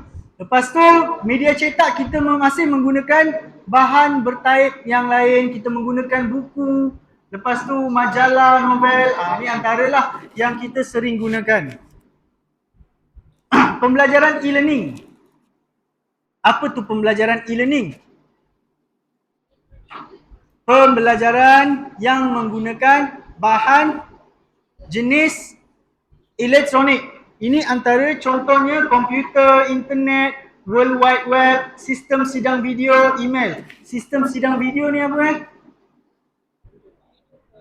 Zoom, Webex, Google Meet, Skype. Lagi? Yahoo Messenger ada ke? Telegram. So pembelajaran e-learning, kita menggunakan pembelajaran e-learning tak sekarang? Ada tak? Ada tapi kurang. Kita pun sekarang ni tidak dibenarkan buat kelas secara online walaupun kita bercuti. Kita tak boleh buat kelas secara online. Kita kena buat kelas secara fizikal. Sebab arahan daripada siapa? Tapi sebelum tu nak buat benchmark dulu. Dia mengatakan bahawa pensyarah tidak dibenarkan untuk membuat kelas secara atas talian. Sebab kita dah melepasi zaman PKP, zaman COVID. Tujuan teknologi dalam pendidikan. Yang pertama kita lihat dari segi akses pendidikan yang lebih meluas. Pelajar sekarang dia lebih mudah untuk mengakses apa sahaja bahan yang ada. Dekat Blogspot dia boleh ambil, dekat budak-budak kita gemar ambil maklumat dekat mana? Wikipedia, Blogspot, bahan-bahan yang sumbernya tidak sahih. Apa bahan-bahan yang kita boleh perolehi dari sumber yang sahih? Google Scholar, Academia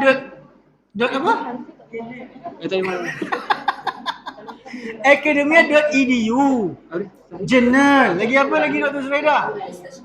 ResearchGate, macam-macam. Tetapi pemikiran masih lagi tidak meluas. Dia hanya tahu Wikipedia. Kadang-kadang dalam penulis apa? Menurut Wikipedia. Pembelajaran bermaksud sekian. So benda tu tak sahih. Yang kedua, penglibatan pelajar yang tinggi. Betul ke penglibatan pelajar yang tinggi? Siapa dulu sebelum masuk sini mengajar dekat tempat lain? Ada buat kelas kat Google Meet? Betul ke kita tengok penglibatan pelajar yang tinggi?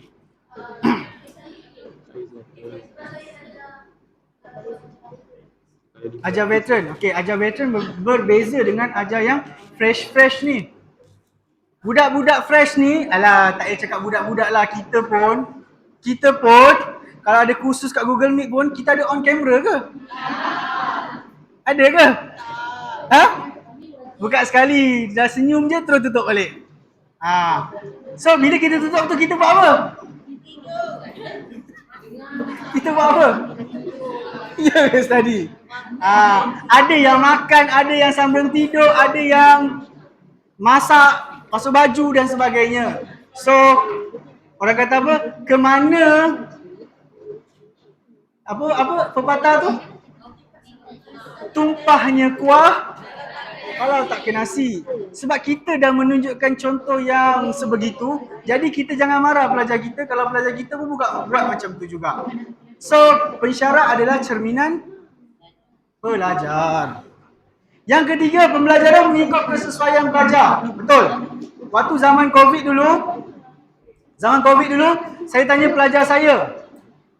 So, waktu zaman COVID dulu, waktu tu bulan puasa. Kelas saya pukul 8 pagi ni, awak nak mula ke apa-apa? Pas terawih boleh tak sir? Okey, boleh. So, pukul 10 malam saya start kelas sampai pukul 11. Dulu. Sebab kita ikut kesesuaian masa belajar. Pupuk sifat kerjasama dan kolaborasi. Macam tak je. Dalam apa orang kata, teknologi ni susah nak jumpa. Hasil pembelajaran yang berkesan. Berkesan tu mungkin ada, mungkin juga tidak ada. Peranan teknologi dalam pendidikan yang pertama, meningkatkan kecekapan dan keberhasilan hasil pembelajaran. Meningkatkan kemahiran pensyarah dan pelajar. Kemahiran dari segi apa? Zaman-zaman teknologi lah, pensyarah-pensyarah yang veteran perlu belajar juga. Supervisor saya tanya, Izzat, macam mana nak setkan meeting kat Google Meet? Dia dah bersara dah. So saya ajar dia tak tahu. So mereka tak nak kena belajar benda tu. Kita kena adaptasi dengan apa orang kata, environment yang sekarang. Kita tidak boleh duduk dekat zaman-zaman dahulu. Dah ada kecanggihan teknologi, kenapa tidak menggunakan? Ada ke orang guna mesin tarik tak tu lagi? Tak ada. Sekarang semua guna MacBook.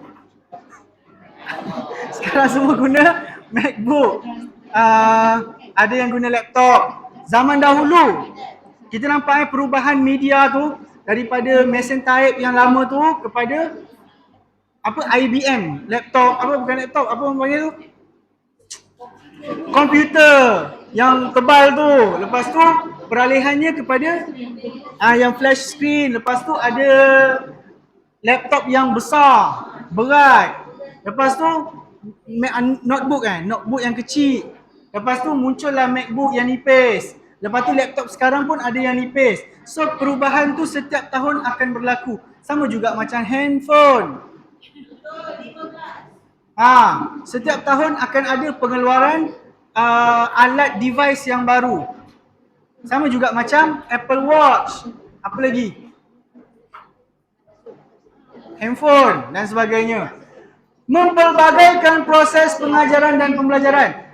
Dalam teknologi, kita menggunakan teknologi, kadang-kadang, contohlah, supervise, penyeliaan. Kadang-kadang, pelajar menghadapi kesukaran untuk berjumpa dengan penyelia, mereka boleh menggunakan alternatif yang lain, iaitu dengan Google Meet. Saya dah 7 bulan tak pergi UPSI. Sebab saya rasa jauh, 3 jam lebih, penat. So saya Google Meet je lah dengan supervisor saya setiap bulan. Memberi peluang pembelajaran yang sama kepada semua pelajar dalam pelbagai keupayaan. Budak-budak sekarang ni kita jangan sangka budak-budak sekarang ni mampu untuk beli laptop. Ada pelajar SEM 1 yang masuk tak ada laptop. Boleh tak saya nak minta excuse untuk buat assignment guna tangan, tulis tangan. Sebab saya tak ada laptop. Okey. Bergantung kepada atas budi bicara pensyarah masing-masing. So kita jangan anggap semua pelajar kita mampu untuk beli benda tu. Okey, dah nak habis dah ni.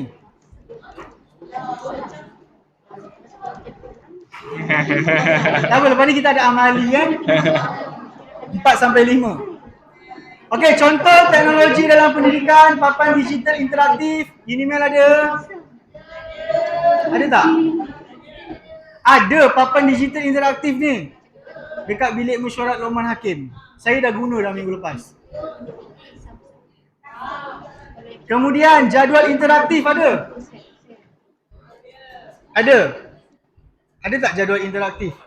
Adalah. Kita buat jadual dekat sistem, kita generate sistem, pelajar boleh tengok jadual dan boleh print.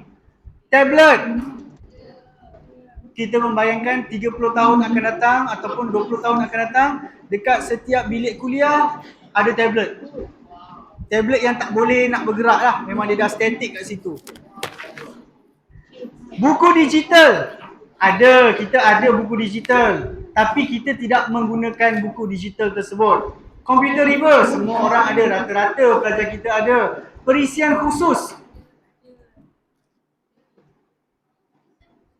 Ada tak perisian khusus? Awak tak tahu? Awak tahu tak yang Unimel ada sistem e-learning? Dahulunya ada. Pensyarah perlu mengupload bahan pengajaran, nota ke dalam sistem e-learning tersebut dan pelajar boleh akses dan download. Kemudian multimedia, platform pengajaran maya. Apa platform pengajaran maya yang biasa orang gunakan? Yes, Google Classroom, Edmodo. Siapa pernah dengar Edmodo? Siapa yang tak pernah dengar Edmodo? Kelas Dojo. Apa? Frog apa? Ada lagi ke benda tu? Saya rasa tak ada dah. Yes, dah kena dengan Mazli dah. Tak ada dah. Cerita AI. Pening. Okey, kelebihan Semua penggunaan berceramah aku teknologi masalah. yang pertama, penggunaan dalam bilik kuliah meningkatkan motivasi pelajar. Betul ke? Ya, dengan teknologi kita boleh buka slide, kita boleh buka video animasi, multimedia untuk kita mainkan. Kan cikgu. Kahoot. Cikgu pakai frog. Yes, Kahoot. Lepas Benda tu dah tak ada. kita boleh buat Mazli interaksi, naik, game Mazli interaksi ganti juga. Google Classroom. Sebab frog BLE Memperbarui tu. kaedah dan itu juga adalah proses kroni. pembelajaran, Kroni. membolehkan penggunaan sumber pendidikan baru digunakan dengan baik, melibatkan pelajar dalam tugasan, menggalakkan kerjasama dalam kalangan, kesusastraan digital dan audio visual. Tu yang aku ajar kau. Zahira, siapa? Awak? Apa benda ni? Tak, itu je bidang Kesusastraan dia. digital dan audio visual ni? Ada. Tak, saya suruh Dr. Saidi tau. Slot tadi, first Dr. Saidi. Dia tak nak. Literasi NC dah tak ada, digital. slot Pelajar NC. dan NC pensyarah tak ada. boleh Tu menguasai nak. digital. Senior. Literasi digital dengan baik. Audio visual dengan baik juga. Kelemahan. Harga. Izwan, MacBook tu berapa? M1 ke M2 chip? Oh, M2 dalam 4,500. Tapi saya rasa ada part yang Harga mungkin yang ada mahal. yang masih ada Tak part semua yang orang pakai boleh lagi. miliki. Ada part mungkin yang cikgu key in sistem tu kan. Mungkin Kita ada lagi radio sistem tu. sekarang ni Imika. Harmis kan. Bukan pula. Imika. Ada Imika not Masjid ada. Tanah. Siapa dah masuk? Sebab frog Murah ke? Bawah 1,000 laptopnya. Maksudnya habis lah, memang tak ada apa Itu dah. second hand ke first hand punya? Second user. Okay. Ciri bilik kuliah atau dewan kuliah. Apa maksud dia? Faradila. Kelemahan penggunaan teknologi ni, ciri bilik kuliah dan dewan kuliah. Contoh, siapa FUG selalu kelas dekat Dewan Kuliah Luqman Hakim? Kenapa saya kata ciri bilik kuliah dengan dewan kuliah tu tidak sesuai? Sebab tiang kat tengah. Kelas ni kan ada partition, bila buka semua menghadap ke depan. So dekat tengah-tengah ni ada tiang. So dia akan mengganggu pandangan pensyarah dan juga pandangan pelajar. So tak sesuai ciri fizikal tu. Gangguan teknikal apa dia? Yes, akses internet yang lemah. Kadang-kala bila kita dah bawa kita punya LCD projector, bila kita buka, tak boleh. Beban maklumat. Laptop tidak boleh menyimpan maklumat yang banyak. Dia bergantung kepada space, gig yang ada dekat dalam laptop tu. Masa yang lama. Apa masa yang lama ni? Apa masa yang lama? Nak set up, nak update iOS semua mengambil masa yang lama. Nah, itu kelemahan teknologi. So, bila cakap pasal teknologi, dia tak lari daripada AI, kecerdasan buatan oleh manusia, artificial intelligence. Macam mana how to pronounce? Macam mana? Dia ada slang, saya suka slang dia. Macam mana? Artificial intelligence. Saya suka dia punya sebutan tu. UK, British, American, Melayu. Okay, yang pertama, bila kecerdasan buatan dalam pendidikan ni, dia ada student access, dia ada secure and connected campus, teaching and learning, academic research. Research ni kita boleh menggunakan AI. Kenapa saya katakan research dengan AI ni dia saling berkait rapat? Kenapa? NVivo tu AI lah. SPSS tu AI lah. Atlas TI tu AI lah. Lagi? ChatGPT. Siapa pernah guna ChatGPT? Baru tadi. So ChatGPT tu sebenarnya pendekatan baharu untuk tenaga pengajar buat soalan dan juga buat soalan tugasan lah. Okay? Ataupun buat nota dengan sekelip mata saja. So kebarangkalian, kesahihan tu tinggi. Kita boleh tetapkan dekat aras mana yang kita nak pelajar tu dapat. C1 ke, C2 ke, C3 ke. So kita boleh klik. Nanti ChatGPT itulah yang akan memproses apa soalan yang keluar. So kita boleh pindahkan ke Google apa? Google Form. Kita boleh buat assessment dekat situ. So mudah sekarang ni Okay, impaknya terhadap bidang pendidikan. Yang pertama, AI ni dia boleh menganalisis data pelajar secara individu, mengenal pasti kekuatan dan kelemahan dan menyesuaikan pengalaman pembelajaran yang sewajarnya. Yang kedua, menyokong pendidik dengan mengoptimiskan tugas pentadbiran seperti menilai penilaian ataupun menghasilkan laporan. Laporan yang bagaimana? Penilaian yang bagaimana? Laporan penilaian BA08. Siapa baru pertama kali dengar ke BA08 ni? Laporan penilaian ni BA08 tu yang mana? Yang markah tu lah. Kita hanya masukkan markah, kita upload, sistem yang akan analyze, keluarkan budak ni grade apa, B tambah ke, dah ada mata point dia dan sebagainya. Sistem akademia kita tu pun AI tau. Kita dah menggunakan teknologi dari tahun 2000 berapa? Bila Kak Raya, kita menggunakan sistem akademia tu tahun bila? 2010 kan? Dia tak apa.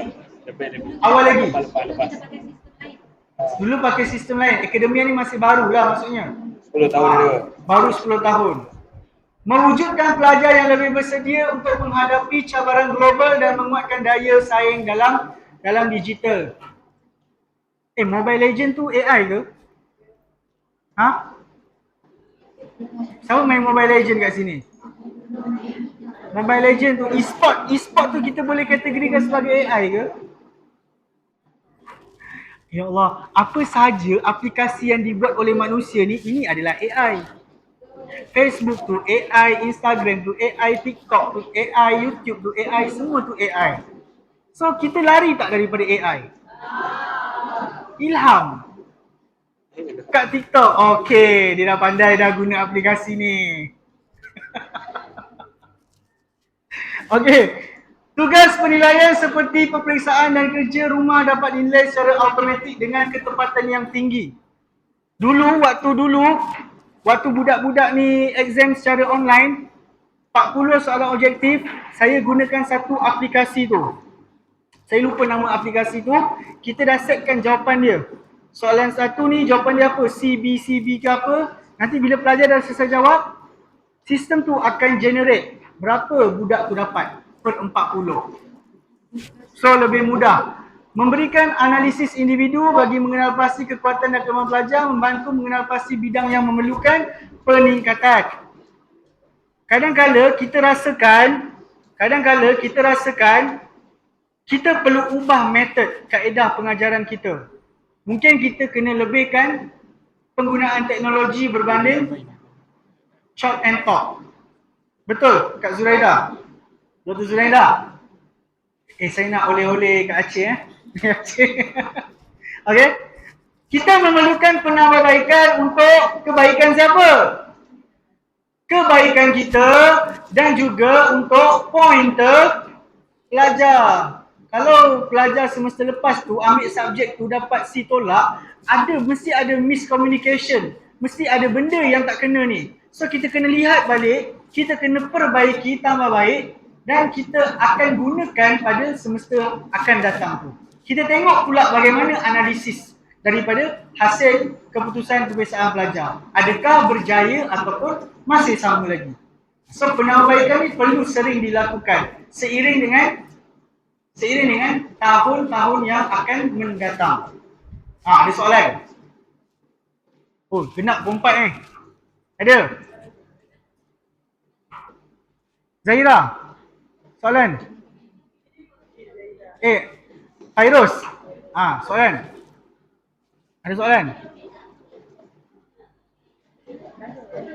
Saya ulang balik soalan sudah dah tadi bagi doktor tanya. Pagi tadi? Lepas tadi Dr. Raisa. Doktor tanya penggunaan teknologi sekarang ni kita dapat lihat tingkatan teknologi skill kepada pelajar, tetapi pengetahuan IQ-nya tu tak meningkat. Jadi kita integratekan teknologi dalam kelas, skill teknologi meningkat tetapi pengetahuannya tak meningkat. Dia rasa senang dapat dan dia tak nak belajar faham lebih mendalam. Pengetahuan siapa? Pelajar. Pengetahuan pelajar. Okey, kita tak dapat nafikan yang teknologi ni dia ada impak yang baik dan juga impak yang tidak baik kepada pelajar. Impak yang baik tu pelajar dapat memperhalusi lagi kemahiran penggunaan tu, tapi impak yang tidak baik adalah mereka apa tadi? Mendalami. Bagaimana mereka tidak mendalami pengetahuan tu? Mereka dah jumpa sesuatu maklumat. Okey, tak baca sampai habis ni. Baru baca permulaan. Okey, kena ni. Ambil, paste. So, itu salah siapa? Salah pelajar lah. Bukan salah kita. Kita ni sebagai pemudah cara saja. Tapi, pelajar yang tidak mengambil inisiatif untuk menggunakan teknologi itu dengan berkesan dan baik. Sebab itulah dalam pengajaran efektif ni, apa yang perlu kita lakukan adalah kita perlu menjadi sebagai seorang pemudah cara kepada pelajar. Pelajar nak menggunakan teknologi dengan baik ataupun tidak baik itu terpulang pada mereka. Kita dah menjadi pemudah cara kepada mereka. Memang tak dapat dinafikan lah. Zaman saya belajar dulu pun, zaman saya jadi pelajar dahulu pun, waktu first semester, saya pun buat benda yang sama. So bagaimana saya boleh berubah kepada benda yang lain? So kita belajar daripada kesilapan. Dia orang mula-mula yang menggunakan teknologi dalam pendidikan. Sweden. Okay. Dan pelajaran ni pun banyak bagi gadget pada pelajar. Dia dah sama untuk kita. Sekarang kan dia banyak bagi pada pelajar. Dan sekarang Sweden juga telah menghentikan pendidikan berdasarkan teknologi. Kerana dia lebih menggalakkan sistem pendidikan sekarang menggunakan ketiga panca indera, iaitu memegang, melihat dan juga menyentuh. Mendengar, melihat dan juga menyentuh.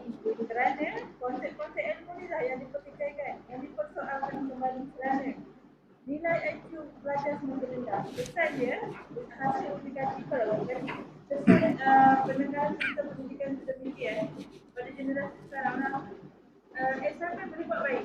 20 boleh dapat. Tapi exam ada pelajar tak mampu buat. Tapi exam macam tinggi. Kat situ pun kita dah nampak IQ dia rendah. Bila kita minta mereka menggunakan ingatan, memori untuk menghafal, untuk memahami dan seterusnya menghafal nota kita, mereka tak mampu. Tapi assignment dengan menggunakan ujian teknologi mereka mampu. Yes, saya setuju. Saya setuju benda tu. Mungkin sekarang ni kita lihatlah contoh perubahan trend. Dia seumpama macam roda kan. Zaman dahulu, zaman seluar kembang kat bawah tu apa?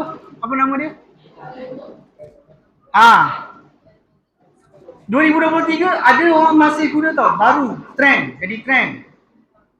Dia ada trend. Lepas tu nanti benda tu hilang kejap. Lepas tu dia trend. Sama juga macam ni, sukan berbasikal. Setiap tahun dia ada trend. So mungkin, saya rasa mungkin pada masa akan datang, teknologi ni Malaysia mungkin akan kurangkan penggunaannya. Saya setuju sebab pelajar kita bila ada teknologi ni, dia malas. Malas dari segi apa? Malas dari segi untuk mendalami sesuatu ilmu tu. Nak cepat je, jumpa, ambil, okey. Tampal. Sedangkan dia tidak menelaah ataupun meneroka benda tu betul boleh guna ke tak? Sesuai ke tak dengan tajuk tugasan dan sebagainya. Bila peperiksaan akhir, okey ni tak dinafikan Ada pelajar saya carry mark 52 per 60. Peperiksaan akhir 8 je per 40. Kenapa? Saya pun tak tahu kenapa macam tu. Sedangkan budak-budak ni kita dah bagi tips. Apa yang masuk, bahagian A masuk mana, bahagian B masuk mana, bahagian C masuk mana. Tapi masih lagi tak dapat.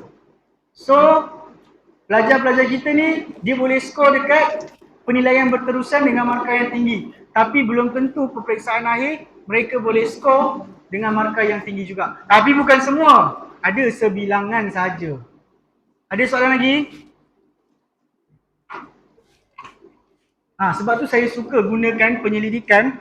Dululah waktu master, saya tak gunakan perisian untuk analisis data tematik semua. Saya buat tematik manual. Saya belajar dengan pensyarah saya yang veteran. Saya rasa lebih senang daripada menggunakan teknologi. Lagi? Ada soalan? Tak ada Tak ada? Okay, so kalau tak ada soalan saya tanya. Tak ada soalan saya tanya. Faradila. Topik yang pertama tadi berkenaan dengan apa?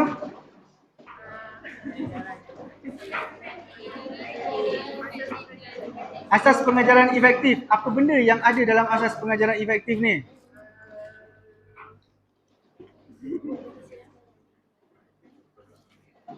Ada banyak yang saya tak sempat tulis tarifan puasa efektif. Apa dia? Maksud dia?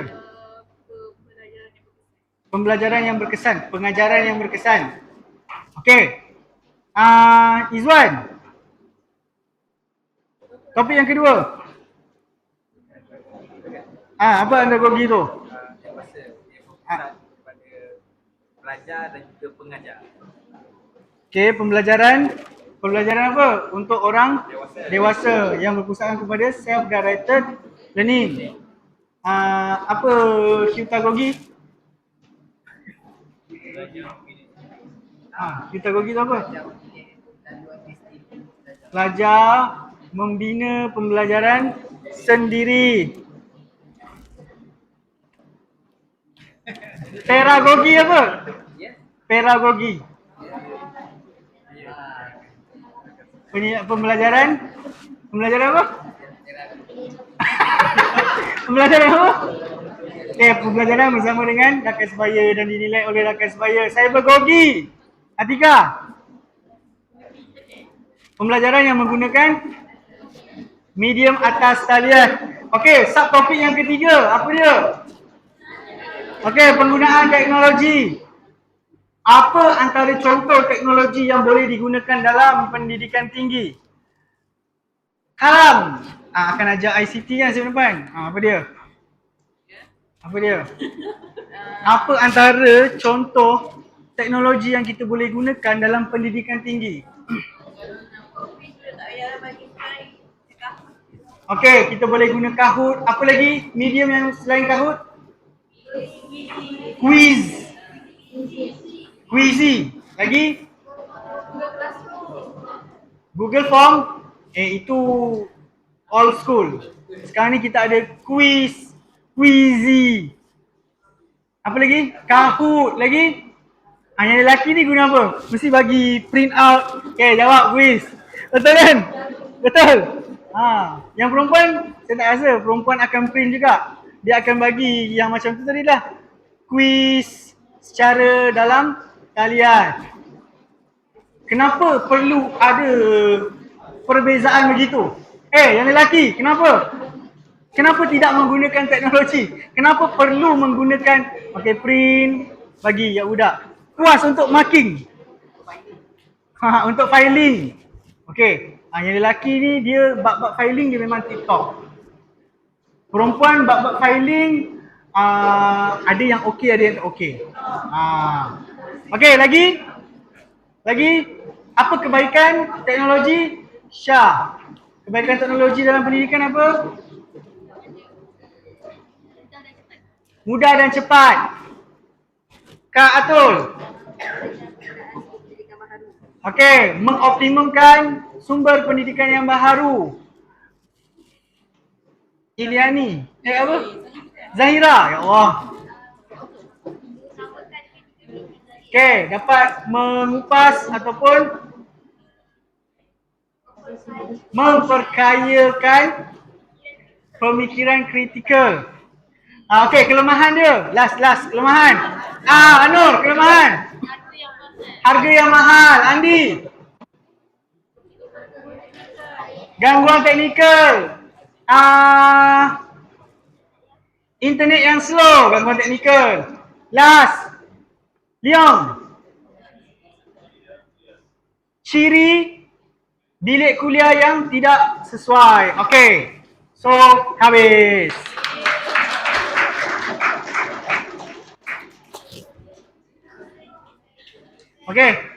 Saya serahkan semula kepada pengacara majlis kita. Terima kasih.